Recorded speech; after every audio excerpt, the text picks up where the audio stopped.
সিরাত ইবনে Hisham গ্রন্থে এসেছে, আমার নবীজি সবচেয়ে বেশি মার খেয়েছেন দুটো জায়গায়। একটা হলো তায়েফের ময়দানে, আরেকটা হলো উহুদের প্রান্তরে। উহুদের প্রান্তরে যুদ্ধ করতে গিয়ে রাসূল দুটো দাঁত হারিয়েছেন। খন্দকের প্রান্তরে কোদাল মারতে মারতে কোমর হারিয়েছেন। নবীজির দিন কায়েম করতে গিয়ে দাঁত হারাতে হয়েছে, কোমর হারাতে হয়েছে।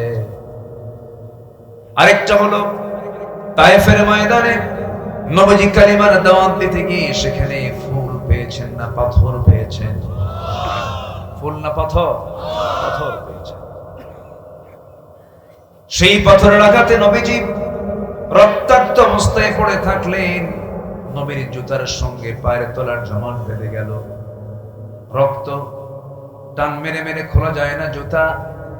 নবীজি কিছুক্ষণ পর হোশ যখন ফিরল, জিবরিল আমিন এসে বলছেন, ইয়া রাসূলুল্লাহ, তায়েফের মানুষ আপনাকে এত রক্তাক্ত করলো, আপনি তাদের জন্য লানত করুন। আমার রাসূল বললেন, আমি আমার ভাই মুসার মতো বলবো না, নূহ আলাইহিস সালামের মতো বলবো না। এই তায়েফের মানুষ আমাকে না বুঝে না জেনে মেরেছে, আমি এদেরকে বিনা শর্তে আমি রাসূল মাফ করে দিলাম। বদদুয়া দিলেন না দোয়া দিলেন? দোয়া। আমার রাসূল বদদুয়া খুব কম দিয়েছেন, দেননি তা না, দিয়েছেন, কিন্তু বদদুয়ার রেকর্ড খুব কম, দোয়া করেছেন বেশি। আল্লাহু আকবার বলেন। শুধু তিনি একদিন মক্কার মাটিতে রুকুতে গেছেন, ওই সময় উতবা, শাইবা, মুগীরা আমার নবীর পিঠের উপরে নামাজরত অবস্থায় উটের পচা নাড়ি ভুঁড়ি চাপায় দিয়েছে। আচ্ছা, উটের পচা নাড়ি ভুঁড়ি কি, গরুর পচা নাড়ি ভুঁড়ি কি সবাই হাতে নেয়? কত নিম্ন শ্রেণীর লোক হলে এগুলো করতে পারে? পচা নাড়ি ভুঁড়ি যখন নবীর পিঠে চাপায় দিয়েছে, আমার নবী মুখ থুবড়ে জমিনে পড়ে গেলেন। পচা দুর্গন্ধ। আমার নবীজির এমন দৃশ্য দেখে কেউ যাওয়ার সাহস পায় না। নবীজির মেয়ে ফাতিমা গিয়ে আমার নবীর পিঠ থেকে এই পচা নাড়ি ভুঁড়িগুলো সরাইয়া দিলেন। নবীজি কোনো মতো উঠে আসলেন। সেই সময় রাসূল বলেন, আল্লাহ, আজকে তোমার হক আদায় করতে নিয়ে যে সমস্ত বদমাইশগুলো আমাকে বাধা দিয়েছে, আবু জেহেল, উতবা, শাইবা, মুগীরা, ওয়ালিদ, এদের প্রতি তোমার লানত তুমি আল্লাহ দিয়ে দাও। একটাও বাঁচে নাই। যেগুলোর নাম নিয়েছেন সবগুলো কি বদরে দুনিয়া থেকে বিদায় হয়ে গেছে। সব কোন যুদ্ধে গেছে? বদরে শেষ। বদর কূপের মধ্যে আল্লাহ তাআলা তাদেরকে ফেলে দিয়েছে, নাস্তানাবুদ হয়ে গেছে। অতএব সেই নবীর উত্তরসূরি আলেম ওলামাদের যারা অত্যাচার করেছ, তাদের বদদুয়ায় শেষ হয়ে গেছে। ঠিক কিনা? 2023 সালে 13ই আগস্ট সুস্থ জীবিত কারা নির্যাতিত মাজলুম আল্লামা সাঈদ রাহিমাহুল্লাহকে জেলখানা থেকে বের করে পরিকল্পিতভাবে সেখান থেকে ধরে নিয়ে হসপিটালে সুস্থ মানুষকে রোগী বানায়া পয়জনিং করে যারা হত্যা করেছ, তাফসীর মাহফিলের এই প্ল্যাটফর্ম থেকে জানাতে চাই, এই সমস্ত কুলাঙ্গারদের সুস্পষ্ট বিচার হচ্ছে সময়ের দাবি। রাজি আছেন কারা কারা? হাত উঁচু করে দেখা।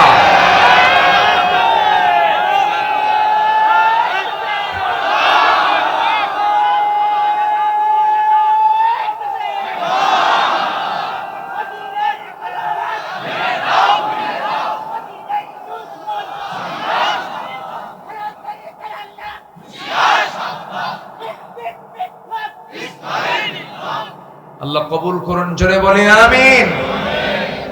হত্যার শাস্তি ইসলাম দিয়েছে কি দেয় নাই? ক্ষমা না তাকেও হত্যা করা।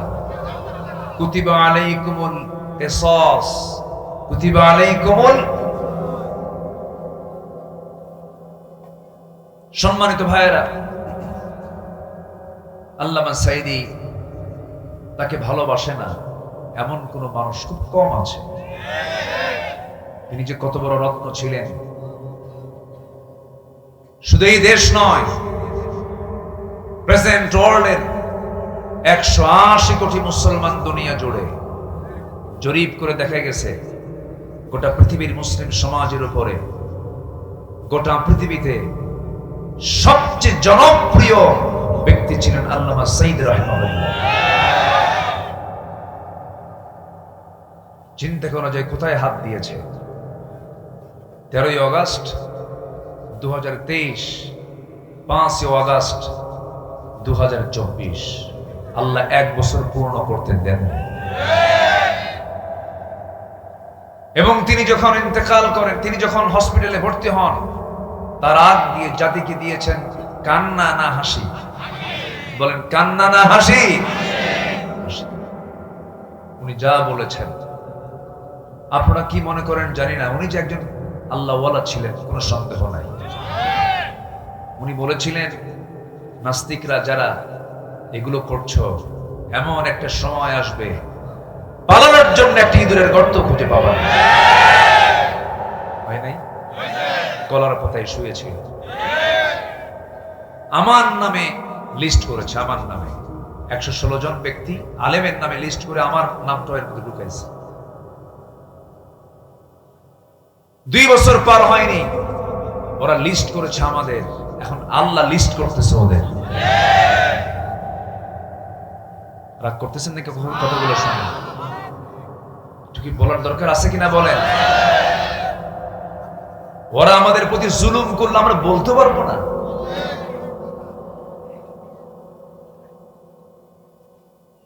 পালানোর জন্য চেষ্টা করলো, পারলো না, সিলেটে গেল। সিলেটবাসীকে ধন্যবাদ, খুব সুন্দর আপ্যায়ন করছে। বিসি শুদ্ধ আউট করে দিচ্ছে। দুষ্ট এগুলো, বড় দুষ্ট। সম্মানিত ভাইয়েরা, আমরা সত্য নিয়ে চলতে চাই, সততা নিয়ে চলতে চাই। আল্লাহ কবুল করেন, জোরে বলি আমিন।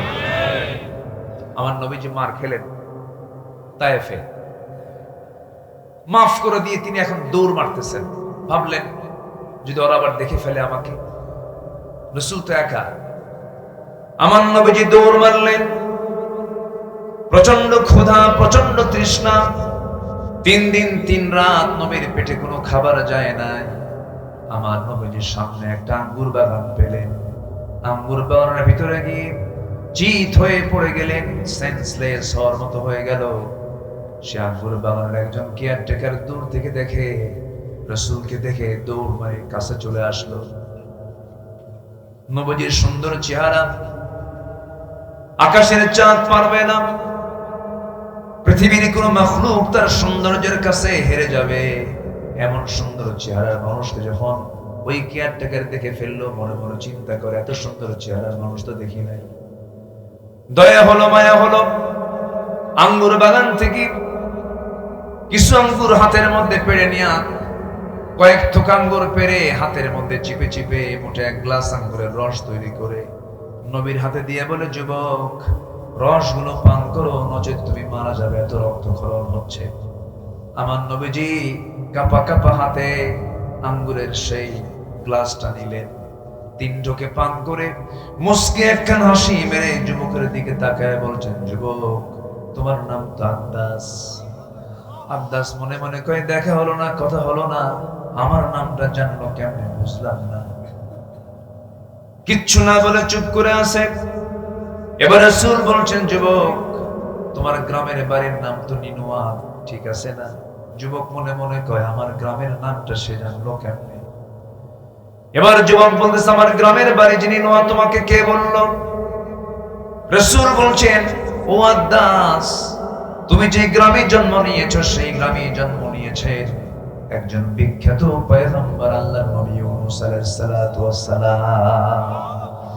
এবার বলতেছে, আমার গ্রামে ইউনূসের জন্য তোমাকে সংবাদটা দিল কে?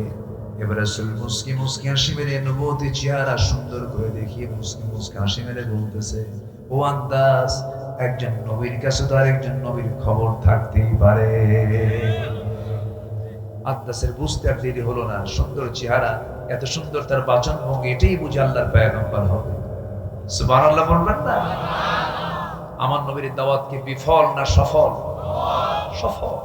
রাসূল কালেমা পড়ায় দিচ্ছেন। আমার নবীজি দাঁড়ায় আছেন এমন সময়, যে উদ্দেশ্যে আমি এই ঘটনার দিকে গিয়েছিলাম, সিরাত গ্রন্থে এসেছে, আন্দাজ করলো কি দুইটা হাত খ্রিস্টানি কায়দায় নবীর দুপায়ের দিকে নিয়ে গিয়ে রাসূলকে সিজদা দেওয়ার প্ল্যান করতেছিল। আমার নবীজি শক্ত করে দুটো হাত শক্ত করে ধরে বুকের সঙ্গে বুক লাগায় দিয়ে বলে, আন্দাজ তুমিও বান্দা আমিও বান্দা। বান্দা হয়ে বান্দাকে সিজদা দিতে পারবে না, বান্দা সিজদা দেবে কাকে? আল্লাহকে। আব্বাস বলছে, আপনি যে আল্লাহর পয়গম্বর, কোনো সন্দেহ নেই, আমাকে পড়িয়ে দেন লা ইলাহা ইল্লাল্লাহ। রাসূল কি সিজদা নিয়েছেন? না। অথচ আজকের দরবারে, আমার দেশে বহু দরবার আছে, সিজদা চলে। সময় এসেছে, 53 বছরের সময় পাইনি আমরা। এমন অনুকূল পরিবেশ 53 বছর ছিল না। কেউ 25 বছর, কেউ 16 বছর, কেউ 9 বছর, মাঝখান দিয়ে মঈনুদ্দিন ফখরুদ্দিনরা কয়েক বছর। সবাই মুসলমান ছিল, দেশ চালাইছে, কিন্তু ইসলাম দিয়ে কেউ দেশ চালায় নাই। কেউ কি ইসলাম দিয়ে দেশ চালাইছে? আমরা আগামীতে যা দেখতে চাই, অন্য কিছু দেখতে চাই না। আমরা দেখতে চাই আগামীর দেশ হবে কোরআনের দেশ। রাজি আছেন কারা কারা? হাত উঁচু করে দেখা।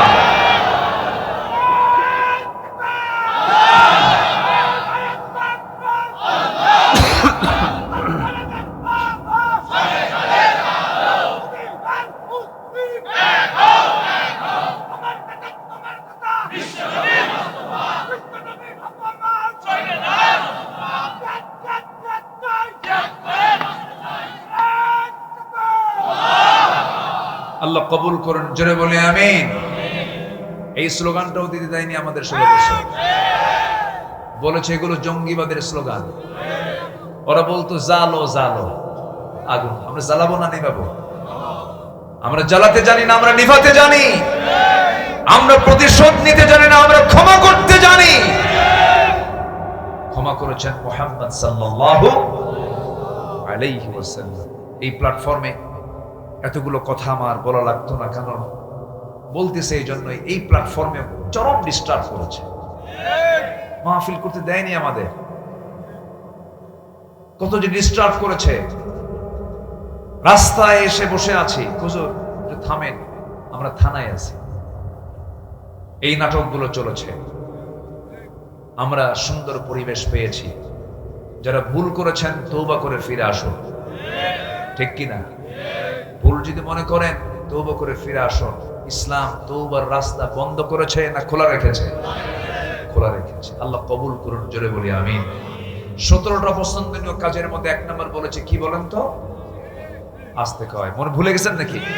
কিসের গুনাহ বলেন? কিসের গুনাহ? শিরকের কাছে আমরা যাব না, জোরে বলি ইনশাআল্লাহ। শনিবারে বাঁশ কাটা যাবে না, সকালবেলা বাকি দেওয়া যাবে না, বিয়ের দিন বৃষ্টি হলে সারা জীবন ওর চোখের পানি ফোরাবে না। আছে নাকি এগুলো? এগুলো শিরক। এগুলো কি বলেন তো? ট্রাকের পিছনে ছেঁড়া জুতা ঝুলায় রাখে, ট্রাকের পিছনে। অনেকদিন আগে একজনকে বললাম, ট্রাকের ড্রাইভারকে, আচ্ছা জুতা ঝুলাইছো, নতুন জুতা ঝুলাতে পারো, পুরাতন কেন? হুজুর জুতা ঝুলানোর কারণ হলো বদ নজর থেকে বাঁচার জন্য। বলেন তো পাইছো কোথায়? জানি না। বদ নজর থেকে বাঁচার জন্য 2টা সূরা কে দিয়েছেন? কে দিয়েছেন? ওমিন শাররি হাসিদিন ইযা হাসাদ। হিংসুকের হিংসা, বদ নজর থেকে তুমি আল্লাহ আমাকে বাঁচাও। কার কাছে যাবো? কার কাছে যাবো আমরা? তা না করে এগুলো করো। বিসমিল্লাহ গলত, কত কি রাইট? বিসমিল্লাহর কোন গলত আছে? এগুলো শিরক। এগুলো কি বলেন তো? শিরক। আব্দুর রহিম, আব্দুর রহমান শব্দগত শিরক। আপনি শুধু রহিম বলবেন, মারাত্মক গুনাহ হয়ে যাবে। আব্দুর রহিম বলতে হবে, আব্দুল মালিক বলতে হবে। এজন্য শিরকের ব্যাপারে আমাদের সচেতন থাকার দরকার। সব ক্ষেত্রে আছে না নাই? সবচাইতে বড় শিরক কি জানেন? সবচেয়ে বড় শিরক হলো চিন্তাগত শিরক। যারা মনে প্রাণে বিশ্বাস করে যে নামাজ পড়বো, রোজা রাখবো, কিন্তু আল্লাহর আইন দিয়ে সমাজ চালাতে পারবো না, ওটা অচল। ও হচ্ছে সবচাইতে বড় মুশরিক। আমার দেশে আছে না নাই? আসতে বলবেন না, আছে না নাই? ওরা বলে আমরা ব্যক্তিগত জীবনে ইসলাম মানব, কিন্তু অন্য জীবনে ইসলাম মানার দরকার নাই। ওর ইমানকে আবার নবায়ন করতে হবে, ইমান নতুন করে আনতে হবে। কারণ আল্লাহর আইনকে মানতে হবে এক জায়গায় না সব জায়গায়, এক জায়গায় না সব জায়গায়। এত সুন্দর মানুষ আপনারা, কোনো নড়াচড়া নাই, সবাই পিন পতন নীরব হয়ে কথাগুলো শুনছেন। এর মাঝে যেন আমি একজনকে উঠতে না দেখি। আল্লাহ কবুল করুন, জোরে বলি আমিন। শয়তান যেন কোনো অসহায় না ফেলে দেয় আমাদের। আল্লাহ কবুল করুন, জোরে বলি আমিন। তাহলে শিরকের কাছে আমরা কেউ যাব? মনে থাকবে তো সবার? কোন মাজারে সেজদা দেওয়া যাবে? কোন মাজারে কোন গরু ছাগল নেওয়ার দরকার নাই। আমার বাড়িতে সবচেয়ে বড় বুজুর্গ দুজন আছেন, মার কে বাবা। এরা সন্তুষ্ট হলে কে সন্তুষ্ট হবেন? আল্লাহ সন্তুষ্ট হবেন। একটু পরে আসতেছে। আমার বন্ধুগণ, নাম্বার 2 হলো মুনাফিকি। আল্লাহ তাআলা মুনাফিককে এত অপছন্দ করেছেন যে তিনি জানিয়ে দিয়েছেন, কাফেরকে যে শাস্তি দেব, জালিমকে যে শাস্তি দেব, ফাসিককে যে শাস্তি দেব, মুশরিককে যে শাস্তি দেব, তার চাইতে বেশি শাস্তি দেব হলো মুনাফিককে। আল্লাহ নিজেই বলছেন সূরা নিসার 145 নম্বর আয়াত, ইন্নাল মুনাফিকিনা ফিদ দারকিল আসফালি মিনান নার ওয়া লান তাজিদা লাহুম নাসীরা। জোরে বলুন আল্লাহু আকবার। মুনাফিকদের ঠিকানা হলো জাহান্নামের তলদেশ। কাফেরের দ্বারা, মুশরিকের দ্বারা, ফাসিকের দ্বারা, জালিমের দ্বারা যত বড় না ইসলামের ক্ষতি হয়, তার চেয়ে বেশি ক্ষতি হয়েছে যুগে যুগে কাদের দ্বারা? বলে মুনাফিকের দ্বারা। মুনাফিক বড় ভয়ঙ্কর একটা চরিত্র। মেহেরপুর চুয়াডাঙ্গায় তো মনে হয় মুনাফিক নাই, আছে? শোনেন, কেউ উঠবেন না, উঠলি ভাববো সেটা মুনাফিক। কারণ এই যে মুনাফিক শব্দ বলতেছি, যে বসেন, একটু বসেন, একটু মজা করে। এটা কিন্তু আমার কিন্তু চূড়ান্ত কথা না, আবার এটা আবার এটাকে কোট করবেন না, এটা রূপক অর্থে বলবেন। বসেন। সম্মানিত ভাইরা, মুনাফিক কাকে বলে? মুনাফিকের এক কথায় সংজ্ঞা যদি জানতে চাই, এক রাত পাইছি তো, এই 17টা পয়েন্ট নিয়ে কথা বলতে গেলে আমার এক রাতে তো সম্ভব না, 3-4 রাত হলে ভালো হয়। দোয়া করেন এবছর এরকম কিছু মাহফিল আমরা প্ল্যানে নিয়েছি। প্যারেড ময়দানের মাহফিল 18 বছর পর শুরু হচ্ছে, বলি আলহামদুলিল্লাহ। সেখানকার আমি একজন মেহমান নির্বাচিত হয়েছি, দোয়া করে। সিলেট আলিয়া মাদ্রাসার মাহফিল 18 বছর বন্ধ ছিল, এবার শুরু হচ্ছে, আমিও সেখানে থাকবো ইনশাআল্লাহ। পাবনার দারুল আমান ট্রাস্টের মাহফিল দীর্ঘ, আমার ভাই গিয়েছেন, দীর্ঘ আমি যেতে পারি না, প্রায় 10-11 বছর, এবছর শুরু হচ্ছে। দোয়া করবেন। বন্ধ ছিল, চালু হবে, জোরে বলি ইনশাআল্লাহ। যারা কোরআনকে বন্ধ করেছিল তারা এখন বন্ধ হয়ে আছে, ঠিক কিনা বলেন? কোরআনকে বন্ধ করা কেউ, পৃথিবীর কেউ কি পেরেছে? পারবে না। কোরআন ছিল, আছে, থাকবে। সম্মানিত ভাই, তাহলে এই ক্যামেরা এত নড়াচড়া কেন? ঠিক আছে, আচ্ছা, আপনি শুনছেন হাজার হাজার, ক্যামেরা শোনায় দেবে গোটা পৃথিবীতে কোটি কোটি মানুষকে, সবই তো ঠিক, আবার ধমকান কেন? চুপচাপ থাকেন, যে আমার দিকে তাকান। তাহলে নাম্বার 2 আল্লাহ তাআলার অপছন্দ নিয়ে হলো মুনাফিকি করা। কি করা বলেন তো? মুনাফিক। মুনাফিক মানে হলো মুখ এক, অন্তর আরেক। মুখ এক, অন্তরটা আরেক। এক জবানে কথা বলে। ইমানদারের কথা কখনো নড়চড় হবে না, ওয়াদা কখনো ভঙ্গ হবে না।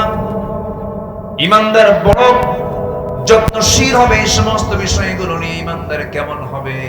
আল্লাহ রাব্বুল আলামিন সূরা মুমিনুনে তা বলে দিয়েছেন, মুমিনে তা বলে দিয়েছেন, সূরা আহজাবের মধ্যে তা বলে দিয়েছেন যে ইমানদারের মধ্যে 7টা গুণ থাকবে। আল্লাহ রাব্বুল আলামিন তার ব্যাপারে জান্নাতুল ফিরদাউসের ওয়াদা তিনি নিজেই করেছেন। জোরে বলে সুবহানাল্লাহ। কয়টা কাজ? 7টা কাজ। মুনাফিকদের চেনার জন্য 4টা বদ দিক, ইমানদারকে চেনার জন্য 7টা গুণগত দিক। একটু কান লাগায় লাগায় মনোযোগ দিয়ে শুনবেন সবাই।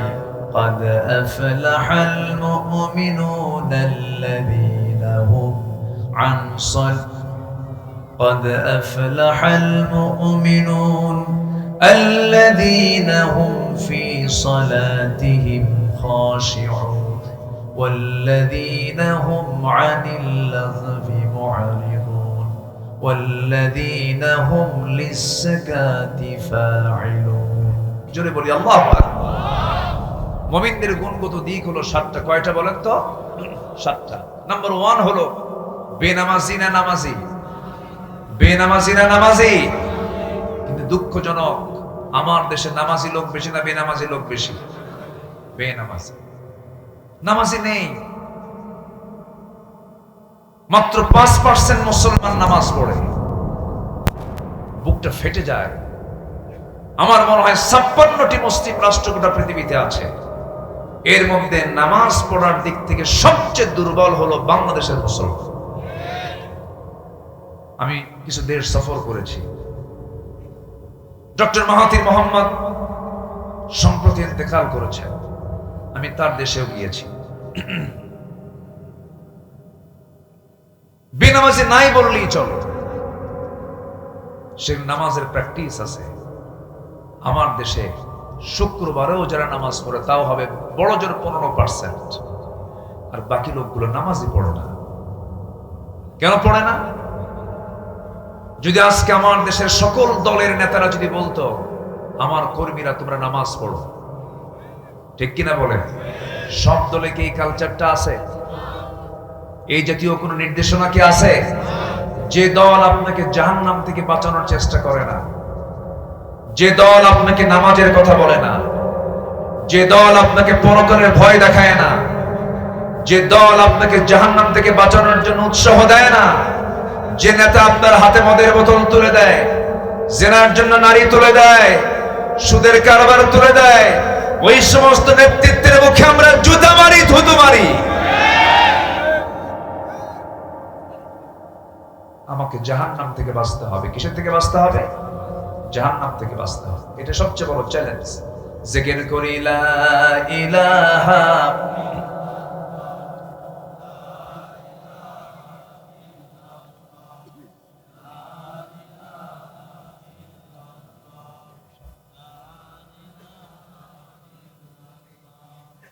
লা ইলাহা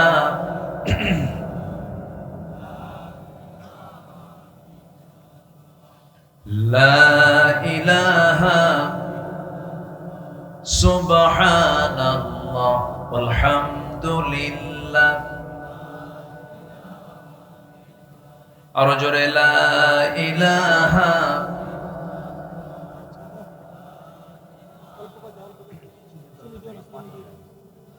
লা ইলাহা সুবহানাল্লাহ আলহামদুলিল্লাহ। লা ইলাহা আল্লাহু আল্লাহ আল্লাহু আল্লাহ।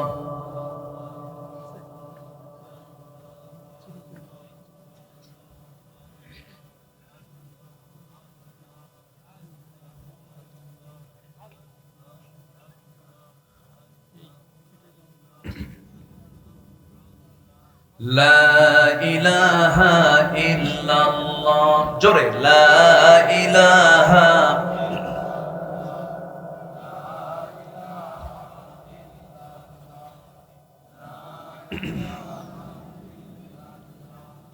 লা ইলাহা লা ইলাহা লা ইলাহা ইল্লাল্লাহ মুহাম্মাদুর রাসূলুল্লাহ সাল্লাল্লাহু আলাইহি ওয়াসাল্লাম। মুনাফিকরা যুগে যুগে ইসলামের ক্ষতি করেছে সবচেয়ে কম না সবচেয়ে বেশি? সবচেয়ে বেশি। মুনাফিকরা নামাজও পড়ে, এই লোকগুলো ওঠে কেন? মা মুশকিলা, বসেন। জি, আবার আসবে ইনশাআল্লাহ। জোরে বলি ইনশাআল্লাহ। জি, একটু বসুন, আমরা ধৈর্য ধরি। মুনাফিকরা যুগে যুগে জাতির সঙ্গে প্রতারণা করেছে। আমার নবীকে সবচেয়ে বেশি কষ্ট দিয়েছে ইহুদি, খ্রিস্টান, কাফের, মুশরিকরা। মুনাফিক সবচেয়ে বেশি কষ্ট দিয়েছে রাসূলকে মুনাফিকরা। আমার নবীর সংসার পর্যন্ত আগুন ধরিয়ে দিতে চেয়েছে বারবার। বদর যুদ্ধে উস্কায়া দিয়েছে মুনাফিকরা, উহুদ যুদ্ধ উস্কিয়ে দিয়েছে মুনাফিকরা। সব জায়গায় মুনাফিকদের সবচেয়ে ঘৃণ্য চক্রান্ত বেশি হয়ে থাকে। আমার দেশেও মুনাফিক কিছু আছে না নাই? আসতে বলবেন না, আছে না নাই? জাতীয় মুনাফিক, জাতীয় মুনাফিক, তারা জাতীয় শত্রু। তারা সম্মানিত ভাইয়েরা, মুনাফিকি করা যাবে না। আমার নবীর জীবদ্দশায় রাসূলের পিছনে নামাজ পড়তো মুনাফিক। নবীজির বয়ান শুনে চোখের পানি ফেলে ফেলে কাঁদতো, অথচ মুনাফিক। নবীজির বিরুদ্ধে অবস্থান নেবার জন্য আরেকটা মসজিদ বানাইছে মুনাফিকেরা। সেই মসজিদের নাম হচ্ছে, কোরআনে এসেছে, মসজিদে দিরার। রাসূল বলেছেন মুনাফিকদের মসজিদ আগুন দিয়ে জ্বালায় দাও। আমার দেশে মসজিদের সঙ্গে মসজিদ লাগানো আছে না নাই? 10 হাত দূরেও না, সাথে লাগানো মসজিদ। 10 হাত দূরে আরেকটা মসজিদ, অথবা রাস্তার এপারে, মাঝখানে রাস্তা 13 ফিট, ওপারে আরেকটা মসজিদ। আছে কিনা? আসতে বলবেন না, আছে না নাই? মুসল্লির কারণে না অন্য কোনো কারণে? মুসল্লি বেশি হয়েছে এই জন্য নাকি? কি কারণ বলেন? চিন্তার কারণ। ফজরের সময় মুসল্লির সংখ্যা 4 জন, 4 বুড়া। যখন বলা হয় চাচা আপনারা ফজরে আসছেন কেন? তো বাবা বাড়িতে বুড়ি নাই তো কি করবো, আসছেন। মসজিদ ফাঁকা থাকে, মুসল্লি কম, অথচ মসজিদ দেখা যায় আরেকটা মসজিদ তৈরি হচ্ছে। এগুলো কি সৎ উদ্দেশ্যে করা মসজিদ? আল্লাহই ভালো জানে। মুনাফিকরা এগুলোই করে, মুনাফিকরা এগুলোই করে। আমার বন্ধুগণ, নবীজির বিরুদ্ধে কত ষড়যন্ত্রের জাল বিস্তার করেছে মুনাফিকেরা।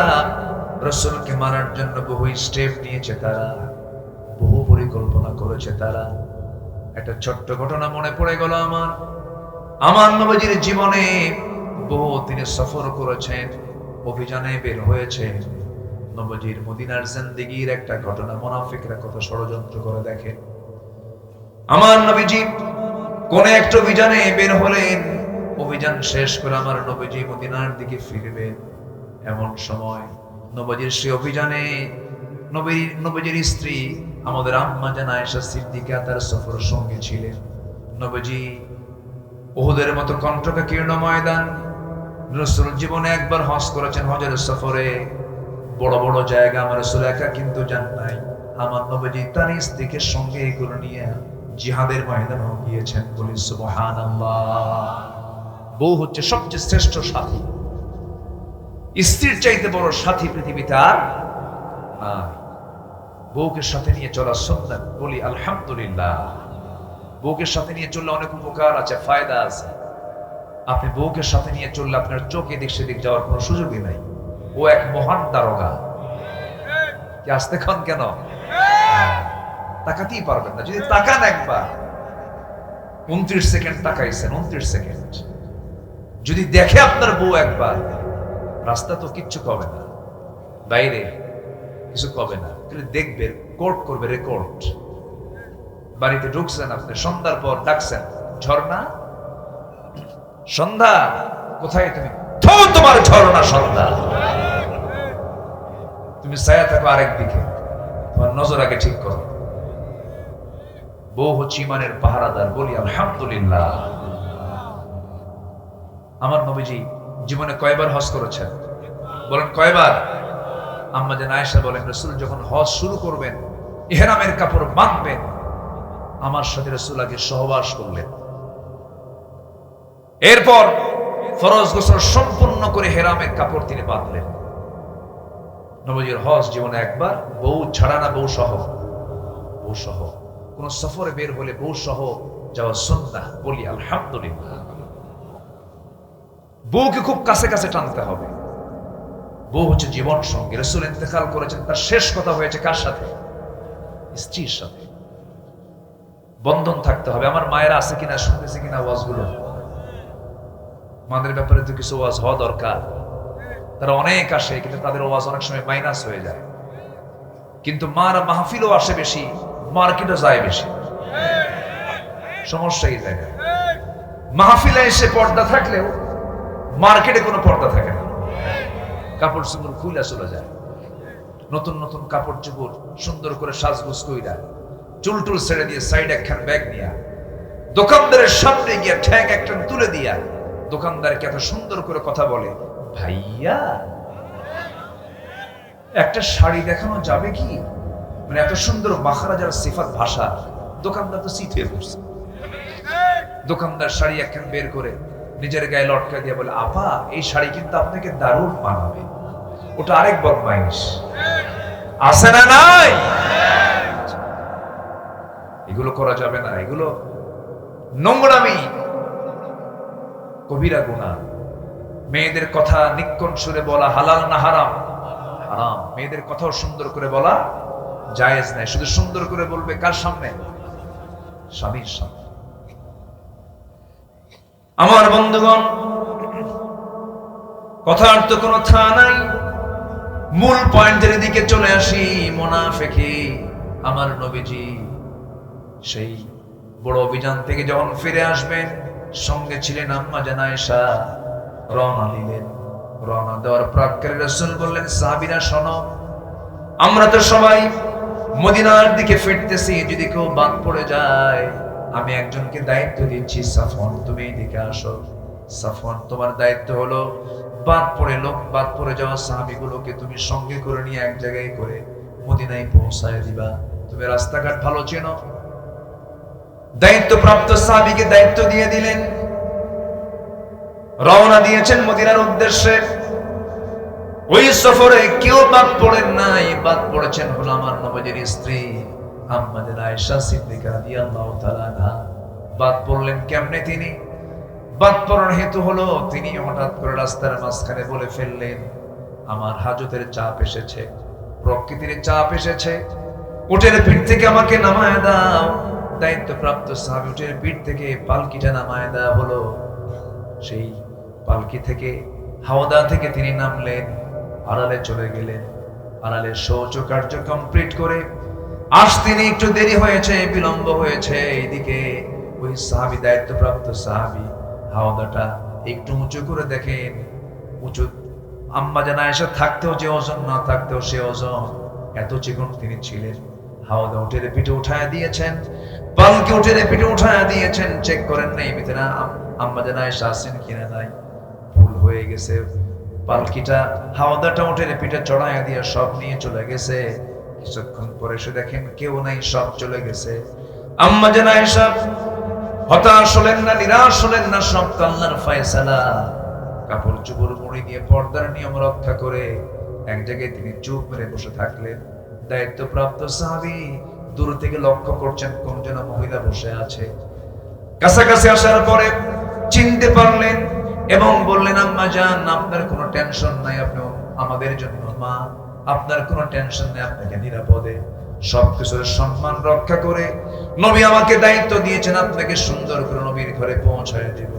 ঘোড়ার পিঠে উঠায় নিয়ে তাকে নিরাপদে নবীর ঘরে পৌঁছায় দিয়েছেন। পরের দিন সকালবেলা ওইদিকে মুনাফিকদের ভিতরে চতুর্দিকে টপ নিউজ হয়ে গেছে। তারা চতুর্দিকে ষড়যন্ত্রের নিউজ ছড়িয়ে দিয়েছে। তোমরা কি জানো গত রাত্রিতে আয়েশা তার সতীত্ব হারায় ফেলেছে। জোরে কোন নাউযুবিল্লাহ। ঘটনা কি আর ঘটায় দিল কি, এটার নাম কি? আল্লামা সাইদি নাকি ধর্ষণ করেছে। কোন তো এটা কি শয়তানও বিশ্বাস করবে বলেন? সম্মানিত ভাইয়েরা, শাইখুল হাদিস আল্লামা আজিজুল হক রাহিমাহুল্লাহ সেই 1999-2000 সালে জেলখানায় তাকে ঢুকিয়ে ওযুর পানি পর্যন্ত দেওয়া হয়নি। তার ছেলে আল্লামা মামুনুল হক তাকে গ্রেফতার করে তাকেও ধর্ষণের মামলা দিয়েছে, তার বিরুদ্ধে গরু চুরির মামলা দিয়েছে, সাবেক শিক্ষামন্ত্রীর নামে ভ্যানিটি ব্যাগ চুরির মামলা দিয়েছে। এই সমস্ত কাজগুলো ইমানদারের না মুনাফিকদের? কাদের কাজ বলেন? কাদের কাজ? মুনাফিক। আমার নবীর বিরুদ্ধে, অর্থাৎ আম্মা জান আয়েশার বিরুদ্ধে, মানিত নবীর পরিবারের বিরুদ্ধে এই চতুর্দিকে যখন এই গুজব রটালো, নবীর কানে সংবাদটা গেল, নবীজি শুনলেন। শুনেই বলছেন, আয়েশা, কি যেন একটা কান কথা আমার কানে আসলো, কেমন যেন লাগতেছে আয়েশা, আমার মনে হয় তোমার এই কথা আমার শোনার পর তোমার মনে হয় আমার বাড়িতে না থেকে তোমার বাবার বাড়িতে যাওয়াটাই উত্তম। বলুন, বিয়ের পর একটা নারীর প্রিয় জায়গা হয় বাবার বাড়ি না স্বামীর বাড়ি? বলেন কার বাড়ি? একটা মহিলাকে কোথায় মানায় তখন? স্বামীর বাড়িতে মানায়। সঙ্গে সঙ্গে আম্মা জান আয়েশার চোখে পানি চলে এলো। চোখের পানি ফেলতে ফেলতে বলছেন, ইয়া রাসূলুল্লাহ, আপনি যখন আমাকে বললেন যাওয়ার জন্য, আমি কেমনে মানা করব? আপনি যখন আমাকে চূড়ান্ত সিদ্ধান্ত জানায়া দিলেন, আমি কেমন করে তাও আনুগত্যের খেলাফ করব? আমি চলে যাচ্ছি আমার বাবার বাড়ি, আমি চলে যাচ্ছি আমার মার বাড়ি। তবে একটা কথা জেনে রেখে দিয়ে, ইয়া রাসূলুল্লাহ, আমার ব্যাপারে যে চূড়ান্ত সিদ্ধান্ত আপনার সঙ্গে আমার বিয়ের ব্যাপারে হয়েছিল, এই বিয়ের পয়গাম কিন্তু আল্লাহ নিজে দিয়েছিলেন। এই বিষয়ে আমি কারো কাছে অভিযোগ দেব না, আমি কারো কাছে বলবো না। এই বিষয়টার ফয়সালা আমি চাই আমার আল্লাহর কাছে। জোরে বলে সুবহানাল্লাহ। ওয়া মান ইয়াতাওয়াক্কাল আলাল্লাহ ফাহুয়া হাসবুহ। যে ব্যক্তি আল্লাহর মধ্যে তাওয়াক্কুল করে, তার জন্য আমার আল্লাহই যথেষ্ট হয়ে যায়। মুনাফিকরা হাসাহাসি শুরু করলো, কারণ স্বামী এক জায়গায়, বউ আরেক জায়গায়। কি কথা কি বুঝতেছেন না? স্বামীর এই নিউজে মুনাফিকরা কি বেজান না খুশি? যাক, পেঁয়াজ একখান লাগায় দিছে। আমার বন্ধুগণ, আম্মা জান আয়েশা চলে গেলেন। বাবার বাড়ি গিয়ে আরাম পান না। বাপটা ভালো করে কথা বলেন না, কারণ বাবা হচ্ছেন আমার নবীজির এক নম্বরের সাহাবী আবু বকর সিদ্দিক রাদিয়াল্লাহু তাআলা কথা বলতেছেন, মাও কথা বলে না। রাতের বেলা সেজদার মধ্যে চোখের পানি ফেলে ফেলে কাঁদেন আর বলছেন, আল্লাহ, তুমি তো জানো আমার মনের অবস্থাটা, এত বড় দুঃসময় পার করছি, আল্লাহ মেহেরবানি করে ফয়সালাটা দিয়ে দাও। চিকন মানুষ আম্মা জান আয়েশা ছিলেন, এত চিকন, খাওয়া দাওয়া বন্ধ হয়ে গেছে, আরো কাঠখড়ি হয়ে গেলেন। চিকন হতে হতে স্বাস্থ্যহীন হয়ে পড়লেন। মুনাফিকরা ওইদিকে আনন্দ উল্লাস করতেছে। নবীজি ঘুমাতে যান, নবীজি ঘুমাতে পারেন না, সেজদায় পড়ে পড়ে কাঁদেন। বিছানায় চলে যান, হাতটা আগায় দেন, আয়েশা বুঝি আছে, আয়েশা নাই, বুকটা খান খান হয়ে যায়। নবীজির কান্না থামে না, আম্মা জান আয়েশার কান্না থামে না, সাহাবীরাও কাঁদেন। এই যে একটা দুঃসময়, এই যে একটা চরম ক্রাইসিস সৃষ্টি করেছিল কারা? মুনাফিকেরা। এই মুনাফিকেরাই এই 16 বছর জেলখানা আলেম দিয়ে ভরাইছিল। আমি নগণ্য গোলাম, আমাকেও যেতে হয়েছিল, কোনো দোষ করি নাই আমার জানা মতে। আমার দোষ ছিল একটাই, কোরআন থেকে কথা বলা। 2018 সালে আমাকে ধরে নিয়ে চলে গেল। ঢুকলাম ভিতরে, ঢুকিয়ে দেখি এক মুরব্বীর সামনে দাঁড়ানো, বয়স প্রায় 85 বছর।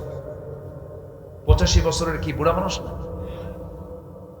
হাত পা কুঁচকে গেছে। আমাকে দেখে একটা লম্বা সালাম দিয়ে বলে, বাবা আপনি এখানে কেন? বললাম যে আমারে দাওয়াত দিয়ে নিয়ে আসছে। তুমি এখন শুনে আমারে কয়, হুজুর আপনি জেলখানায় ঢুকলেন, আমি খুব খুশি হয়েছি। আপনি খুশি হলেন কেন? দূর থেকে ওয়াজ শুনি, কাছে যেতেই পারি না, মুসাফাও হয় না, মজা করে কথা বলবো তাও হয় না, আপনি এত কাছে আসছেন, এই চান্সকে আর ছেড়ে দেওয়া যায় না। খুব খুশি হয়েছে। বললাম আপনার বিরুদ্ধে মামলা কি? কে বোমা হামলা, বোমা হামলা, বিস্ফোরক মামলা দিছে। বিস্ফোরক মামলা মানে হচ্ছে ওই 85 বছরের বুড়া লোকটার হাতে ককটেল ছিল বা বোমা ছিল, বোমা মারছে। বলেন তো ওই হাতের কি সেই ফিটনেস আছে? 85 বছরের বুড়ার তো কোনো ফিটনেসই নাই, ঠ্যাং একদিকে, হাতে আরেকদিকে। কি চিত্র চিত্রায়িত হয়েছে ভাইরে। হয়তো বলবেন যে এতগুলো কথা বলতেছেন, বাস্তবতা তো এটা বাস্তব বিষয়। আয়না ঘর, কি লোমহর্ষক কথা।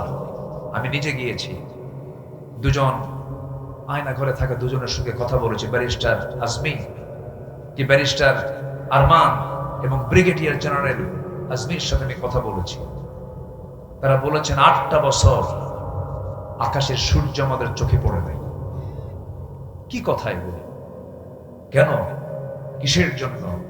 ফেরাউন যে কায়দায় দেশ চালাতে চেয়েছিল, ফেরাউনের চরিত্র এরকমই ছিল। ফেরাউন তার ক্ষমতাকে পাকাপোক্ত করার জন্য মার পেট চিরে বের করে ছেলে সন্তান জন্ম করত।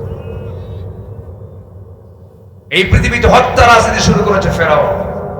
যারা এই যুগে যুগে হত্যা রাজনীতি করছেন তারা সবগুলো ফেরাউনদের প্রেতাত্মা।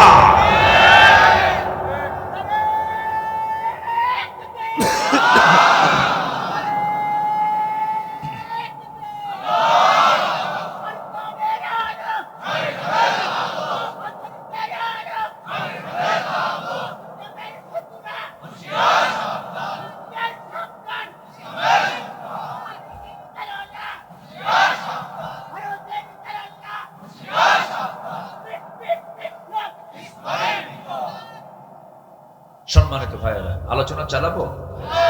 কোনো সমস্যা নাই তো? জোরে বলি ইনশাআল্লাহ, জোরে বলি ইনশাআল্লাহ। আপনি যে দলই করুন, শুধু বলবো তাআলাউ ইলা কালিমাতিন, কালিমার দিকে চলে আসেন, নামাজের দিকে চলে আসেন, আল্লাহর দলের দিকে চলে আসেন, জান্নাতের রাস্তায় চলে আসেন। সব পথ ছেড়ে দিন, ইহদিনাস সিরাতাল মুস্তাকিম, এই দিকে চলে আসেন। বাঁচবো কয়দিন ভাই? কয়দিন বাঁচবো আমরা? ঘুরে ফিরে আমাকে আল্লাহর সামনে হাজিরা দিতে হবে। লজ্জা নিয়ে দাঁড়াবো না সম্মান নিয়ে দাঁড়াবো? লজ্জা নিয়ে দাঁড়াবো না সম্মান নিয়ে দাঁড়াবো? সম্মান নিয়ে দাঁড়াবো। আম্মা জান আয়েশা কার বাড়িতে এখন? বলেন কার বাড়িতে? মানায়, মানায়, কিন্তু পাঠায় দিল কারা? কারা পাঠায় দিল?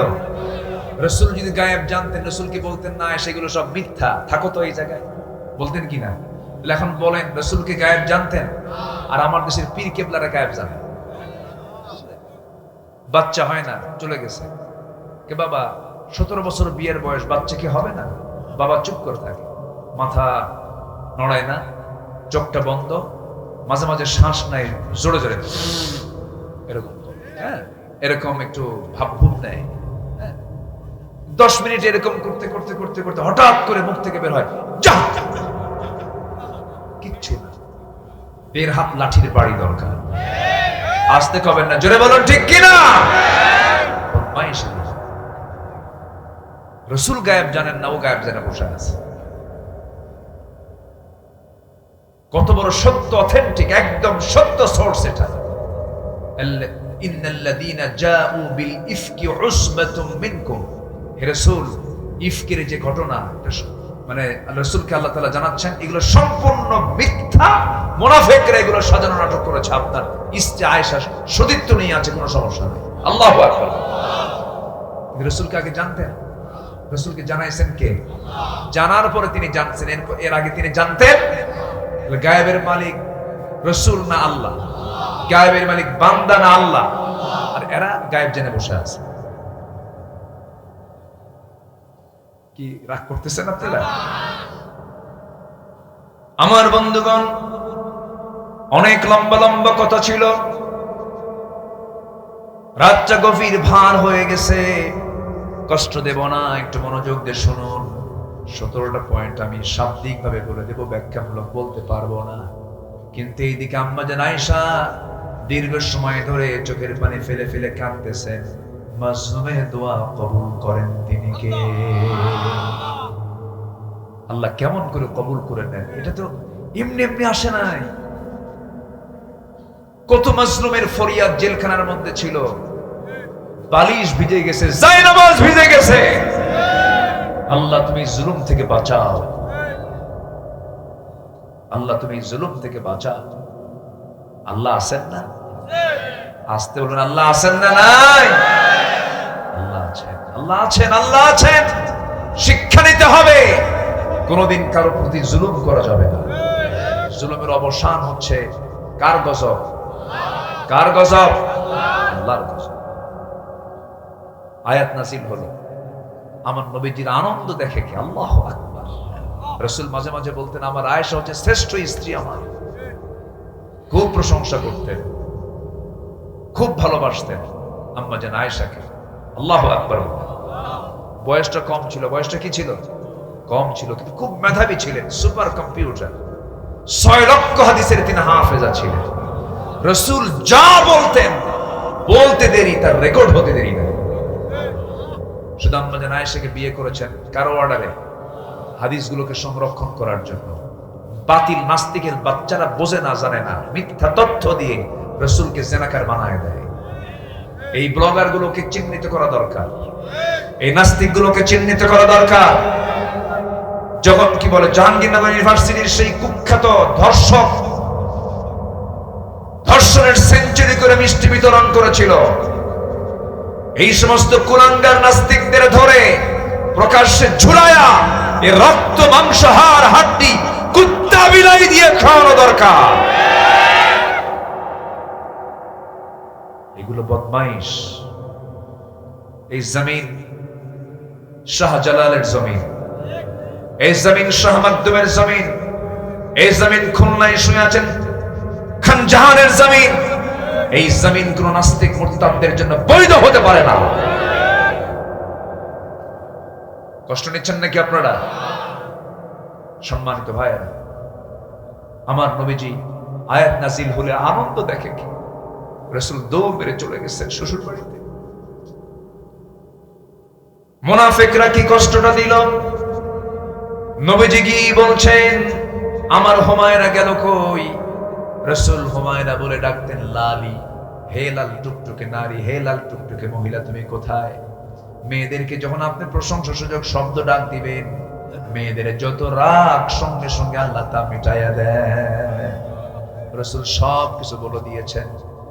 নবীজির 4টা স্ত্রী একদিন নবীর সামনে দাঁড়িয়ে বলছেন, ইয়া রাসূলুল্লাহ, আমাদের মধ্যে গন্ডগোল লাগছে। কি গন্ডগোল? আপনি সত্যি করে বলুন তো, আপনি 4 জনের মধ্যে কাকে বেশি ভালোবাসেন? রাসূল বলছেন, এমন প্রশ্ন করেছো, গন্ডগোল লাগবে তো দেখতেছি। আমি কার নামটা বলবো এখন চিন্তা করতে হবে। যাও, কালকে সকালে বলে দেব। 4 জনকে 4 জনের ঘরে পাঠায়া দিলেন। নবীজি ব্রেন বের করলেন, চিন্তা করলেন।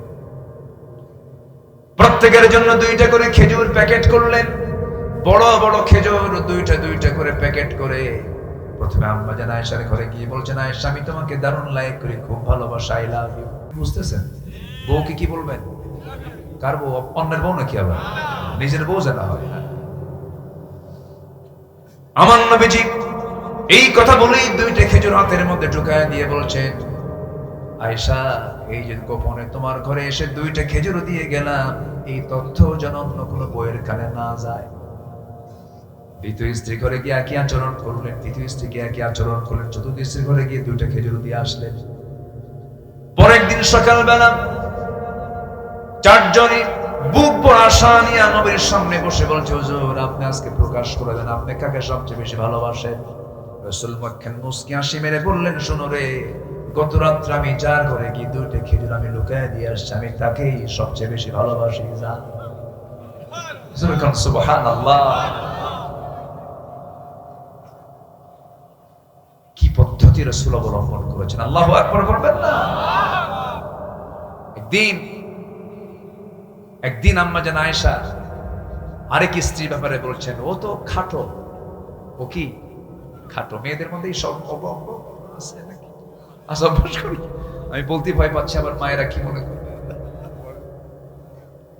শুধু বলেছেন হাফসা তো একটু খাটো। রাসূল বলছেন তোমার যে এই কথা খাটো, এই কথা যদি দরিয়ার পানিতে ছেড়ে দেওয়া হতো, লামাজাজাতহু, দরিয়ার পানি বিবর্ণ হয়ে গন্ধ হয়ে যেত। কোন মানুষকে খাটো, লম্বা, কালো, কোন নামে টাকা, এটা হালাল না হারাম? হালাল না হারাম? ও একটু কালো, 3 দিন পার হয়ে গেছে, নতুন বিয়ে করছে, 3 দিন টের পায় নাই। 3 দিন পরে মন কালো, কে রে কি হয়েছে তোমার? কেমন বিয়ে করছি, বউটা কালো। সুমনের বউ দেখতে এত সুন্দর, দেখছেন নজর গেছে সুমনের বউ। অন্যের বউয়ের দিকে নজর গেলে কি নিজের বউ কখনো সুন্দর হয়? নিজের বউকে রাজরানী দেখতে হলে, সারা জীবন যদি রাজরানী দেখতে চান, পৃথিবীর কোন নারীর দিকে নজর দেওয়া যাবে না। এটাই হচ্ছে কনসেপ্ট ভালো থাকা। আল্লাহ কবুল করুন, আল্লাহ কবুল করুন।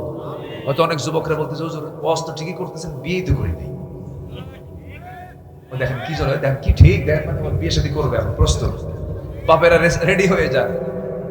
হ্যাঁ যুবকরা তোমরা প্রস্তুত নিয়ে নাও। যে যুবক বিয়ে করতে চায় সে ভালো থাকতে চায়, আর যারা বিয়ে করতে চায় না ওরা বাইপাস মারে, ঠিক কিনা? মুরব্বীদের এই বিষয়গুলো খেয়াল করতে হবে। বয়স হয়ে যায় বিয়ে করে না, বলে এক পায়ে দাঁড়া। ও কি আরেক পায়ে দাঁড়ায় আছে নাকি? নিজের পায়ে দাঁড়া, ও তো অন্যের পায়ে দাঁড়ায় নাই। সময় হবে বিয়ে করায় দিতে হবে। রিজিকের ফয়সালা কার? রিজিকের ফয়সালা কার? কোন পাখির কি খাদ্য গুদাম আছে? আছে খাদ্য গুদাম আছে? পৃথিবীর কোন প্রাণী, মানুষ ছাড়া কোন প্রাণীর কোন খাদ্য গুদাম লাগে? একমাত্র পিঁপড়া ছাড়া কেউ খাবার সংগ্রহ করে না, শুধুমাত্র পিঁপড়া। এছাড়া কোন প্রাণীর কোন খাদ্য গুদাম নাই। কতগুলো শুনতে আপনারা কষ্ট পাচ্ছেন কিনা জানি না। সম্মানিত ভাইয়েরা, আমার নবীজি চলে গেছেন শ্বশুর বাড়িতে, গিয়ে আস্তে করে ডাকলেন, হুমায়রা তুমি কোথায়? হুমায়রা তুমি কোথায়? লাল টুকটুকে মেয়ে তুমি কোথায়? কিন্তু আম্মা জান আয়েশার মুখে কোনো হাসি নাই, কোনো জবাবও নাই। সামনেও দেখা দিচ্ছেন না, ধরা দিচ্ছেন না। ওরে আমার হুমায়রা তুমি কোথায় গেলে? আল্লাহর পক্ষ থেকে আয়াত নাযিল হয়ে গেছে, তোমার কোনো দোষ নাই। আম্মা জান আয়েশা সঙ্গে সঙ্গে বললেন আমি ইব্রাহিমের আল্লাহর প্রশংসা করি। কার আল্লাহর বলেন? এই কথা বলা মাত্রই রাসূল বলে ফেলেন আয়েশা তোমার রাগ তো এখনো কমে নাই, তোমার কথার মধ্যে আমি টের পাচ্ছি। দেখেন একটু রাগ করেছেন, কিন্তু রাগের ভাষা কত জ্ঞান সূচক, কি বিজ্ঞচিত কথা, এত সুন্দর গ্রামার আটকায় দিলেন। রাসূল মুস্কি হাসি মেরে বললেন আয়েশা বুঝতে কিন্তু পারছি, আমি টের পাইছি, চলো। রাসূল আম্মা জান আয়েশাকে সঙ্গে করে নিয়ে আনন্দ চিত্তে নিজের ঘরে ঢুকে পড়লেন। সাহাবায়ে কেরামদের মধ্যে হাসির রোল পড়ে গেছে। রাসূল হাসেন, আম্মা জান আয়েশা হাসেন, মুনাফিকরা কি বলে? মুনাফিকদের কি কান্নার সময় আসে? আসে। এখন কি আসছে? আসছে আসছে নাই, ও নাই, ও তো নাই।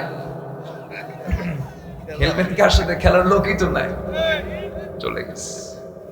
আল্লাহ আল্লাহ আল্লাহ আল্লাহ আল্লাহ। নাম্বার 3 হচ্ছে অহংকার। নাম্বার 3 কি বলেন?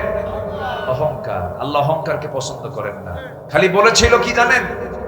এই পৃথিবীতে আকাশ এবং জমিনে সবচেয়ে প্রথম যে অপরাধ হয়েছে সংগঠিত শয়তান কর্তৃক অহংকার। কি বলেন তো? অহংকার। পৃথিবীর প্রথম অপরাধ কি? অহংকার। আসমান এবং জমিনে প্রথম অপরাধ হয়েছে অহংকারের। খলাকতানি মিন নার ওয়া খলাকতাহু মিন তিন। আমি সেজদা দেব ওকে, মানবই না আমি আদমকে। অহংকার করে বসলো কে? ইবলিস। অহংকার করে বসলো। যখন বলে ফেলেছে রাজাকারের নাতিপুতিরা চাকরি পাবে, এটা কি বিনয়ের কথা না অহংকারের কথা? এই দেশ কি একার না সবার? একার না সবার? বাবার দোষ সন্তানের কাঁধে দিবেন কেন? দাদার দোষ নাতির কাঁধে দিবেন কেন? যুবকরা ভাবছিলাম মোবাইল আসক্ত হয়ে মাদকাসক্ত হয়ে মনে হয় নষ্ট হয়ে গেছে, কিন্তু ওরা যে জাতে মাতাল তালে ঠিক তা বুঝি নাই। ওরা জায়গা মতো চলে গেছে, 45 মিনিট টাইম দিয়েছে তারা। যুবকরা তোমরাই সবকিছু করতে পারবে। গ্রামকে সাজাও, তোমার গ্রামের মাতব্বরকে ধরো। যদি নামাজ না পড়ে বলবেন মাতব্বর নামাজ ধরেন, মাতব্বরি থাকবেন হচ্ছে আপনার মাতব্বরি মানি না। কি ঠিক আছে কিনা বলেন? গ্রামের লিস্ট করবেন কারা নামাজ পড়ে কারা নামাজ পড়ে না। যারা নামাজ পড়ে না তাদেরকে দাওয়াত দিবেন। গ্রামের কোন ঘর থেকে কোন মেয়ে, কার মেয়ে বোরকা ছাড়া উলঙ্গ হয়ে বের হয়, তার বাবার কাছে গিয়ে নোটিশ দিবেন, আমরা এখন স্বাধীন একটি পরিবেশে আছি, আমাদের চোখকে নষ্ট করাবেন না। আমরা যুবক, আমাদের যৌবন আছে, আপনার মেয়েকে বোরকা পরায় দেন, আপনার গ্রাম ঠিক হবে, দেশ ঠিক হয়ে যাবে। কি দায়িত্ব আছে না নাই বলেন? আছে না নাই? এই কথাগুলো আমার মুখ থেকে কিন্তু বের হচ্ছে, আল্লাহ বের করে দিচ্ছে। আপনার গ্রামটাকে কু আনফুসাকুম ওয়া আহলিকুম নার ইয়া আইয়ুহাল্লাযীনা আমানু। আল্লাহু আকবার। কি সুন্দর কনসেপ্ট। রাগ করলেন? আচ্ছা,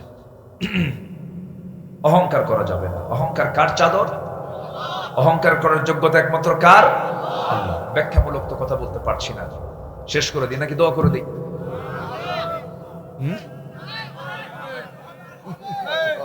আরো চলো, হুজুর মরুক।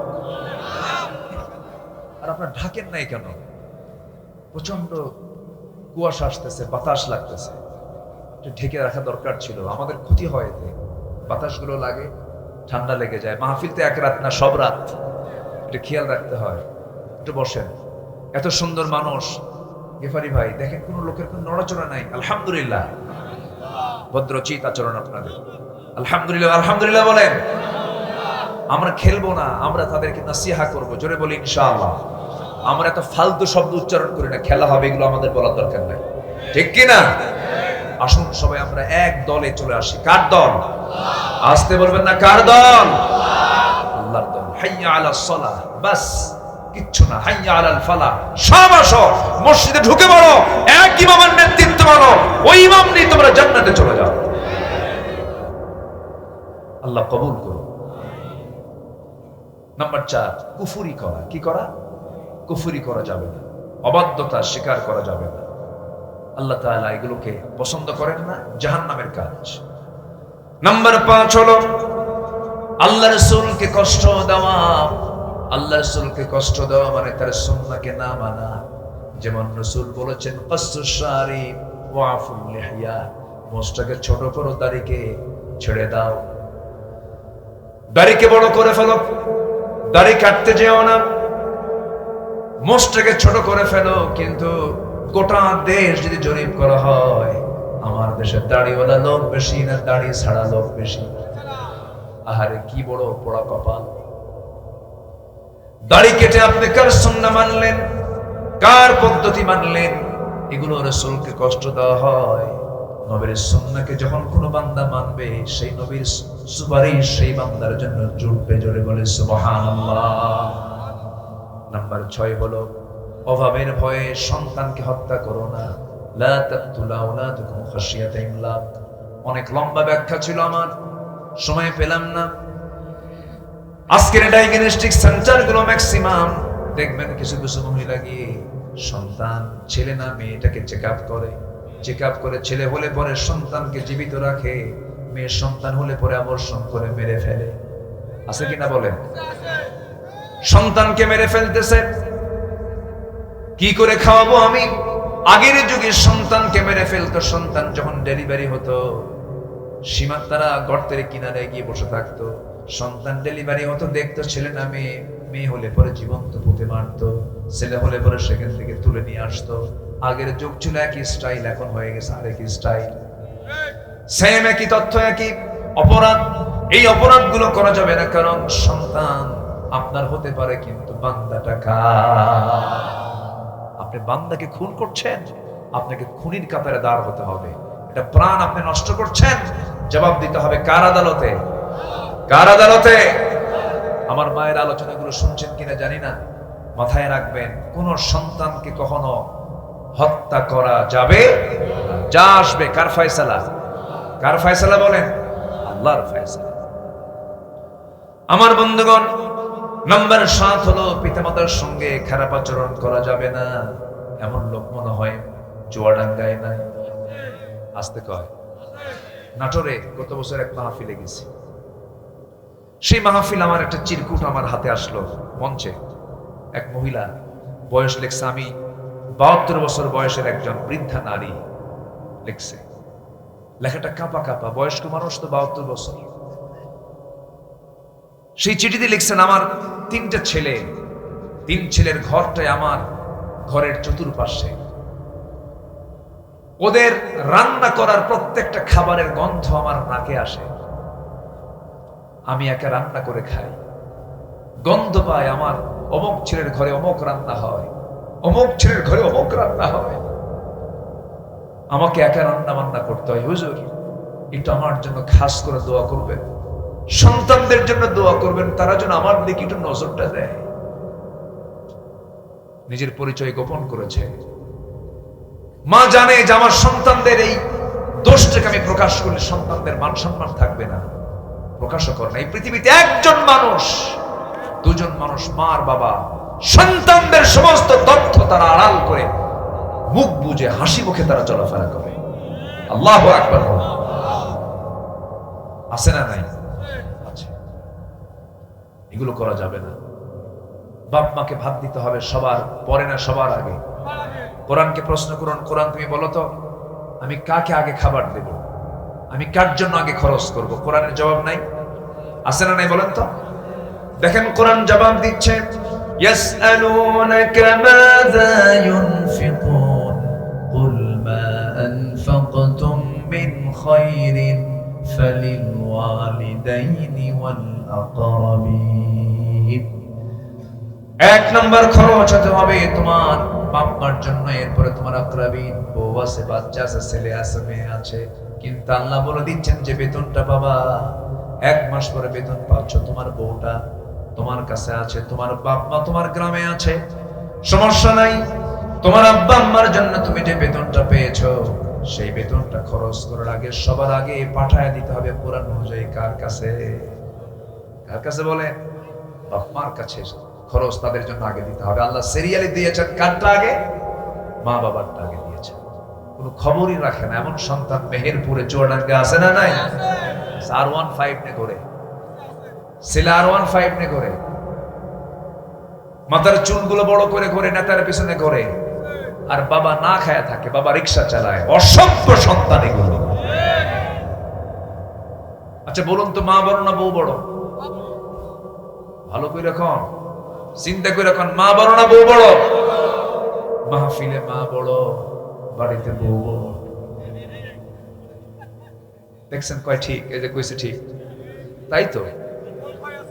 হ্যাঁ হ্যাঁ, মাহফিলে জোর করাই বলে হ্যাঁ মা বড়, বাড়িতে গিয়ে কয় না আমার বউ বড়। বউ একটা কথা বললে পরে বাস কোনো কথা নাই, মা যেখানে যায় যায় না, মায়ের জায়গায় মাকে রাখবো, আমরা বউয়ের জায়গায় বউকে রাখবো। জোরে বলি ইনশাআল্লাহ। কথাগুলো কি বলার দরকার ছিল? আছে কিনা বলেন? আমরা খেয়াল রাখবো। জোরে বলি ইনশাআল্লাহ। অনেক কথা আজকে আমরা আর না বাড়াই, যতটুকু হয়েছে, অনেক রাত হয়েছে।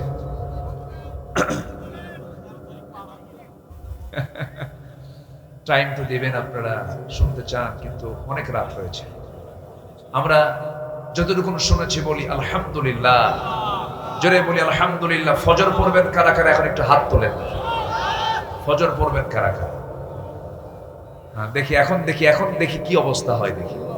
জোরে বলি ইয়া আল্লাহ, আমাদেরকে ফজর, যোহর, আসর, মাগরিব, ইশা 5 ওয়াক্ত সালাত নামাজ আদায় করা তৌফিক তুমি আল্লাহ দিয়া দাও। জোরে বলি আমিন আমিন আমিন। বাড়িতে সন্তানকে কন্ডিশন করবেন, নামাজ পড়বি ভাত খাবি, ঠিক কি না? নামাজ পড়বি ভাত খাবি। বউকে বলবেন পর্দা করবি, আমার সাথে থাকবি। আস্তে কয়, আস্তে কন কেন? পর্দা করবি, আমার সাথে থাকবি। হ্যাঁ, কি যেন কইল, এগুলো করা যাবে না।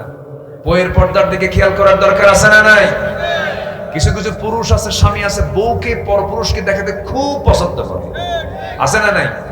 বইয়ের চেহারা যদি একটু সুন্দর হয় তাহলে তো কথাই নাই, মানে ওর দাম, ওর মূল্য তৈরি করার জন্য বউ ঘুরে নিয়ে বেড়ায় যে আমার একখান সুন্দরী বউ আছে, ঘুরে বেড়ায়।